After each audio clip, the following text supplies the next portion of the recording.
시청자 여러분 안녕하십니까? 민주노총 뉴스 서재현입니다. 9월 2일 민주노총 뉴스 시작합니다. 3,160억 원. 1990년부터 지금까지 기업들이 노동자에게 청구한 손해배상 금액입니다. 노동자들의 파업이 끝나고 나면 회사들은 파업 기간 동안 손해를 입었다며 그에게 돈을 손해배상금으로 청구합니다. 이 손해배상금이라는 제도는 노조를 탄압하고 노동자를 위축시키기 위해 악용되는 경우가 대부분입니다. 민주노총은 기업들의 손배 가압류 금지를 촉구하는 투쟁을 하반기에 집중적으로 진행합니다. 기업의 손배 가압류, 무엇이 문제인지 살펴보겠습니다. 하늘 감옥에 갇힌 지 3주째인 하이트진로 화물 노동자들입니다. 3월에 노조를 만든 하이트진로 화물 노동자들은 6월부터 파업에 돌입해 지금까지 투쟁하고 있습니다. 15년째 그대로인 운송료 인상을 요구했는데 하이트진로는 파업으로 손해를 입었다며 이들에게 28억 원이라는 손해배상금을 청구했습니다. 지금 자꾸 사측이 저희 화물연대에 하이트진로 지부를 와해시키고 파기시키기 위한 목적으로 자꾸 교섭장에서 손배 가압류와 계약 해지 조건을 계속 지속해서 내밀고 있습니다. 당장 수억 원이란 돈을 직접 만져보지도 못했고 보지도 못했던 그런 어마어마한 금액들이 더 불려져서 28억 이상 금액이 손배소로 직접 날아왔는데 그걸 또 넘어서 부동산 가압류까지 해서 집에 직접 1억 원이라는 소송까지 또 걸려 있습니다. 대화를 하기 위해서는 손배 가압류라든가 계약 해지 이런 거에 있어서 사측도 좀 양보를 하고 나아줬으면 좋겠다라고. 이에 대해 민주노총은 지난 수요일 하이트진로 본사 앞에서 결의대회를 열고 하이트진로 노동자들의 파업 승리와 더불어 원청 사용자성 인정과 손배가압류 철회를 요구했습니다. 2009년 77일간 파업을 이어갔던 쌍용차 노동자들도 손배가압류의 피해자입니다. 쌍용차는 2008년 금융위기로 인해 경영상 어려움이 커지고 기업회생 절차에 들어가자 대규모 구조조정을 감행하며 3천여 명의 노동자들을 해고했습니다. 그에 맞서 쌍용차 노동자들은 공장 정거농성 투쟁을 했고 공권력이 개입해 노동자들에 대한 무자비한 폭력을 휘둘렀습니다. 파업은 끝났지만 경찰과 회사의 손해배상 청구 소송은 13년째 이어져 오고 있습니다. 2013년 33억 원을 배상하라는 법원의 판결이 있었고 이를 내지 못해 지연 이자가 붙자 그 금액은 순식간에 80억 원이 넘는 돈으로 불어났습니다. 이로 인해 30명이 넘는 쌍용자동차 노동자들은 삶을 포기했고 남은 노동자들은 트라우마로 고통받고 있습니다. 해고되자마자 퇴직금과 부동산 가압류를 경험한 바 있기에 지금 유지하고 있는 일상이 언제든 한순간에 무너질 수 있다는 두려움을 끌어안고 13년을 보내고 있습니다. 지금 소송이 취하되지 않으면 대법원의 판결에 따라 남은 정년 동안 벌어서 갚지 못할 빚을 지며 살게 될지도 모릅니다. 저와 제 가족들이 수십 년 고통을 받아야 할 만큼 국가에 저희가 폐를 끼쳤는지요. 이처럼 손배가압류는 회사가 교섭에서 유리한 카드로 쓰게 하거나 노조를 파괴하는 도구로 쓰입니다. 회사에서는 수억 원에서부터 수백억 원까지 노동자들이 평생 일해도 갚을 수 없는 비용을 손해배상 금액으로 청구합니다. 판결이 날 때까지 가압류 신청을 해서 노동자들이 자기 재산을 맘대로 쓰지 못하도록 묶어두기까지 합니다. 그래서 회사는 노동조합 탈퇴나 파업 중단을 하면 손해배상을 취하하겠다고 협박하는 카드로 쓰는 것입니다. 해외에서는 노조와 노동자에게 손해배상을 청구하는 경우가 거의 없습니다. 영국의 경우 손해배상 상한 금액을 정해놓고 있으며 노동조합이 충분히 지급할 수 있는 수준입니다. 노사가 원만히 교섭하며 회사를 잘 운영해야 하는데 손해배상을 청구하는 순간 노사관계가 파탄나기 때문에 거의 활용하고 있지 않는 것입니다. 민주노총은 이처럼 노동자들의 삶을 파괴하고 노조를 무력화시키려는 손배가압류 철폐를 위해 전력투쟁을 결의했습니다. 지난 수요일 민주노총은 기자회견을 열고 노조법 2, 3조 개정과 노란봉투법 제정을 촉구했습니다. 회사에 의해 무분별하게 청구되는 손배가압류로 인해 헌법에 보장된 노동자들의 기본권이 심각하게 훼손되고 있기 때문입니다. 문명 선진국에서는 전혀 찾아볼 수 없는 노동자들에게 적대적이기 짝이 없는 반면에 사용자에게는 한없이 유리한 ILO 협약 등 국제 기준에도 한없이 못 미치는 우리나라의 그런 후진적인 기울어진 법제도 및 법 해석 때문입니다. 민주노총은 이후 가칭 노조법 개정 운동본부에도 참여하여 시민사회와 함께 노조법 개정과 손배가 압류 금지를 위한 싸움에 적극 나설 계획입니다. 윤석열 정부의 노동관이 또다시 논란이 되고 있습니다. 올해 발표 예정인 2022년 개정교육과정 총론에 노동이 빠졌는데 이는 작년 11월에 발표된 총론 주요 사항에서 후퇴한 것입니다. 이것이 어떤 의미인지 한번 살펴보도록 하겠습니다. 지난해 11월 2022년 개정교육과정 총론 주요 사항이 발표되었습니다.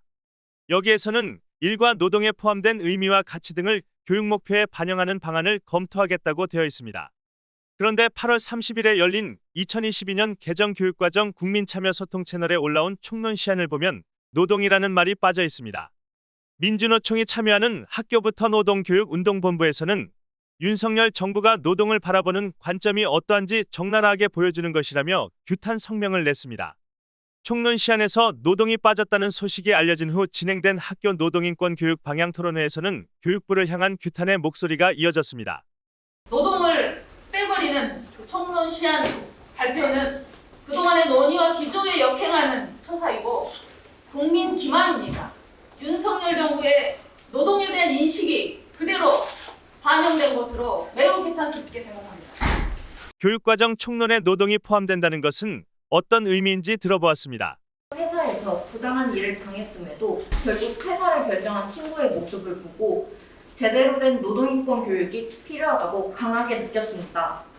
노동조합이 원 존재가 아니라 당장 내 옆에서 나를 지켜줄 수 있는 사람들이 있는 곳, 가까운 존재임을 노동교육에서 가르쳐줘야 한다고 생각합니다. 한편 학교부터 노동교육운동본부는 올해 총론에 노동이 반드시 명시될 수 있도록 강력하게 요구하며 투쟁해 나가겠다고 입장을 밝혔습니다. 전신주에 올라 원활한 전기를 공급하기 위해 일하는 배전 전기 노동자들이 용산으로 모였습니다. 이들은 위험한 작업까지 하도급을 주는 한전에 대해 분노했습니다. 토목건축 노동자들 4만여 명도 전국 각지에서 거리로 나섰습니다. 현장 소식 전해드립니다. 전기 노동자 3,500여 명이 지난 수요일 용산 대통령실 앞에 모여 총파업 결의대회를 열었습니다. 이곳에 모인 노동자들은 한국전력의 하청 노동자들입니다. 한전은 하청 배전업체 통폐합을 추진하고 있습니다. 통폐합으로 인해 구조 조정이 되면 1천여 명의 전기 노동자들은 생계를 잃습니다. 뿐만 아니라 남은 노동자들도 더 높은 노동 강도에서 일을 해야 합니다. 게다가 전기공사는 위험한 작업이기 때문에 외주화가 아닌 직접 고용을 요구하고 있습니다. 전기공사업법에 의해서도 전기공사 하도급은 불법입니다. 한국전력은 노동자들의 생명보다는 비용 절감을 더 우선순위에 놓고 있는 것입니다. 학사 행정이다 보니까 현장에 어떤 구조도 모르는 상태에서 서류만 들고 책만 보고 안전 지침을 내리다 보니까 현장하고는 전혀 안 맞는 정말 상이된 그런 안전 지침이 내려오는 상황인데 좀 현장을 좀 둘러보고 안전 지침을 내려줬으면 하는 그런 바람입니다. 한편 토목건축 노동자들도 목요일 오후 전국 각지에서 일손을 놓고 거리로 모였습니다. 고물가로 자재값이 올랐다며 정작 건설사들은 노동자들의 임금 인상은 어렵다고 생대를 부리고 있습니다. 건설노조는 이번 결의대회에서 임금 인상과 법정 공휴일 적용 등을 요구하며 임금 협약 쟁취를 위해 총력 투쟁할 것을 결의했습니다. 에어펠리스 헬기 추락 사고로 사망한 고 박병일 조합원에 대한 사과를 촉구하며 고공농성에 돌입한 지 오늘로 23일째입니다. 선진그룹 신재호 회장은 끝까지 사과를 하지 않고 있고 노동자들은 해고 통보를 받았습니다. 현장 소식 전해드립니다. 헬기 추락 사고로 고 박병일 조합원이 사망하고 에어펠리스 노동자들이 선진그룹 회장의 사과를 촉구했지만 신재호 회장은 여전히 묵묵부답입니다. 신재호 회장은 사과 조건으로 노조가 파업하지 않겠다고 약속을 해야 한다는 황당한 주장을 했습니다. 이에 민주일반노조 김성규 공동위원장이 지난달 11일부터 고공농성에 돌입했습니다. 일하다가 돌아가신 직원에게는 충분하게 책임 있는 사람이 사죄도 하고 우리 일하고 있는 사람들에 대해서도 이 사람들을 단순히 쓰다 버리는 그러한 기계, 부품과 같이 취급할 게 아니라 동등한 주인의식을 가진 동료로 이렇게 인정할 것을 저는 요구하고 싶습니다. 에어펠리스 노동자들이 사과를 촉구하며 농성을 벌인 지 100일이 되어가는 상황에서 에어펠리스는 노동자들에게 일방적으로 해고 통보를 했습니다. 하지만 에어팰리스 노조는 끄떡없습니다. 오히려 노조 탄압에 더 강하게 맞서겠다고 나섰습니다. 목요일 오후에는 선진운수 본사 앞에서 에어팰리스와 선진그룹 자본을 규탄하는 결의대회가 열렸습니다. 이날 결의대회 후 민주일반연맹과 민주노총 경기본부, 그리고 에어팰리스 지부가 선진그룹으로 항의 방문을 했습니다. 이후 참가자들은 고공농성장으로 행진하고 마무리 집회를 가졌습니다. 노동자의 산재 사망사고에 사과할 생각은 전혀 없고 오히려 노조를 탄압하는 에어팰리스와 선진그룹. 이들의 처사에 노조는 더욱 가열차게 투쟁할 결의를 높이고 있습니다. 최근 법원에서 회사의 불법 파견을 인정하는 판결이 이어지고 있습니다. 그런데 이 판결들은 최소 6년 이상 길게 끌어온 재판들입니다. 법원의 판결이 지지부진한 이유는 무엇인지 살펴보았습니다. 어제 오후 대법원 앞에서 현대차, 기아차, 한국GM 등의 사내하청 노동자들이 불법 파견 판결을 빠르게 내려달라고 요구하는 기자회견을 진행했습니다. 불법 파견의 역사는 2004년으로 거슬러 올라갑니다. 노동부가 현대자동차 사내하청업체 소속 노동자 9천여 명을 모두 파견 근로자로 판정해 시정 지시를 했습니다. 현대차 사내하청 노동자들은 이듬해 정규직 전환을 요구하며 파업을 벌였으나 해고당했고 2010년 대법원에서 사내하청 노동자의 실질적 고용주는 현대차라고 판결을 내린 것입니다. 이 판결을 시작으로 12년 동안 3번의 불법 파견을 인정하는 판결을 했습니다. 하지만 그 판결에 이르기까지 재판은 긴 시간 동안 계류되어 있습니다. 정규직들과 다르게 어렵고 힘든 일들을 비정규직이 감당하고 있기 때문에 하지만 그거에 상응하지 않게 임금을 적게 받고 있죠. 빨리 정규직 전환이 돼야 그 부분들을 보충하고 채울 수 있는데 대법 판결이 늦어지니까 그거에 대한 부분들을 늘 계속 손해볼 수밖에 없다라고 생각을 하거든요. 그렇기 때문에 계속 착취당하고 있는 거죠. 대법 판결이 늦어질수록. 그래서 정규직 전환이 늦어지게 될수록 비정규직은 계속 고통받고 있다라고 얘기를 드릴 수밖에 없습니다. 지난달 11일 대법원에서는 11년 만에 포스코 사내하청 노동자들이 포스코 노동자라고 판결했고 아사히글라스에 대해서는 7년 만에 항소심 판결에서 승소했고 대법원 판결을 기다리고 있습니다. 불법 파견은 말 그대로 불법 행위입니다. 저임금으로 노동자들을 착취하고 사용자는 책임을 지지 않는 행위는 불법입니다. 불법 파견을 해결하기 위한 열쇠는 대법원의 빠른 판결입니다. 대법원의 판결이 늦어질수록 기업들은 판결이 안 됐다는 이유로 불법 파견 범죄를 지속하고 있습니다. 불법 파견 피해 노동자들은 목요일 노숙농성을 시작으로 한 달에 한 번 대법원 앞에서 노숙농성을 이어갈 계획입니다. 살기 위해 투쟁했는데 손배로 죽으라는 것입니까? 손배의 가압류로 노동자의 삶이 파탄나든 말든 법과 원칙을 우선시한다는 대통령. 학생들에게 노동의 가치와 의미에 대해 가르치지 않아도 된다는 교육부. 당연히 지켜야 할 상식을 지금 대통령과 정부는 지키지 않고 있습니다. 이러한 비상식에 맞서 싸우는 것이 바로 민주노총의 역할입니다.